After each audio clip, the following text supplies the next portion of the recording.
Sums up the way a lot of people in Milwaukee feel. They're fed up with this reckless driving problem. Both of you have been in city government for years now. So, Alderman, how do you crack down and stop this? Obviously, the police are trying. We saw that. There have been so many plans on reckless driving rolled out, and it hasn't worked. Yeah, I would say you're absolutely right. First of all, reckless driving is nothing new. What's new is how terribly it has gotten out of control in the last 2 years. I might add the 2 years that my opponent has been the second most powerful man in Milwaukee and has really offered nothing in that vein. Having said that, reckless driving is a symptom of a larger problem we have in Milwaukee, an atmosphere of lawlessness, a criminal element, young kids that feel that there are no consequences for their criminal behavior to drive as crazy as they are. And in a lot of cases, they're right. They are not held accountable. So, and you talked about the traffic enforcement unit. It's my understanding this has just recently been cut in half. So we're down to 20 officers from 40 that were involved. You could have 20 traffic cops covering two aldermanic districts. You know, that's just not enough. You want more police? Oh, absolutely. Yeah, driving. we have to. And again, we've eliminated these positions, hundreds that we've cut over the years. We are reaping what we've sown. The reality is our leaders have led us into the hole that we're in now. And so some significant changes need to be made. Mayor, what's your answer? Well, first of all, for Alderman Donovan to say that I've done nothing on reckless driving is, again, false. As a matter of fact, I was a part of a group of council members. Perhaps Bob may remember this. I think he was on the council at the time.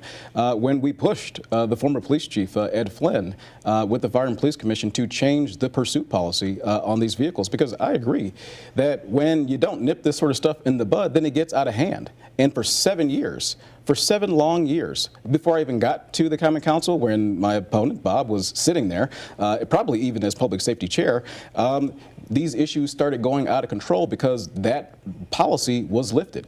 And when that policy is lifted and folks think that they can drive with impunity on the road, this is what you get. When I talk to police officers, which I have over the years, especially those officers in that area that Matt was in your segment, Police District number 7 and Police District number 4 that had the overlap with the 2nd District that I represented, they would tell me that they would come to red lights and folks would pull up on the side of them. They would literally flip them off with a hand gesture and then proceed to go through the light. And the police felt demoralized because they couldn't do anything about it. They knew these folks were jeopardizing public safety, but their hands were tied because of that policy. But I worked with my colleagues on the Common Council in order to get more latitude for the police to be able to pursue folks who were doing that. Not only that, but I've also released a comprehensive plan to tackle the issue of reckless driving called Stand for Safer Streets. And a key component of that is changing the environment, changing the physical environment to inhibit folks from being able to drive recklessly in the first place. We announced just a few weeks ago $8 million that we'll be investing across the city in areas where we have problems with reckless driving to address that very issue, including in the area where Matt just was. Mayor, yes or no to red light cameras? Yes. As a matter of fact, the first piece of legislation that I tried to get enacted when I came into the council was that.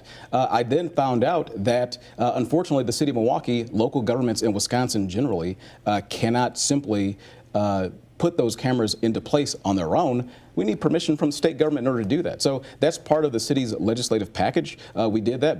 Bob, perhaps you may remember that there was a press conference in the rotunda of City Hall that had members across the city, members of the Common Council from across the city there advocating it, from as far south as you can go with Alderman Witkowski at the time to as far north in the city as you can go. I was there. I spoke at it. I was in favor of it because I want to do stuff on reckless driving.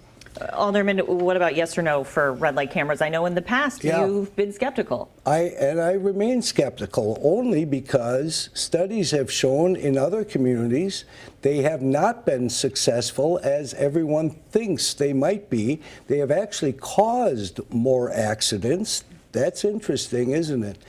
And they are often used as a way to generate funds by sending a ticket in the mail if you happen to hit an intersection and when it's yellow and so on and so forth. The people paying those tickets are the ones who abide by the law to begin with.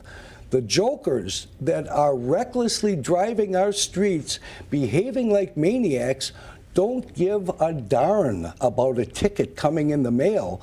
They'll tear up a ticket a cop gives them. So, yes, we need to think a little more about red light cameras and how successful they will actually be if they are implemented.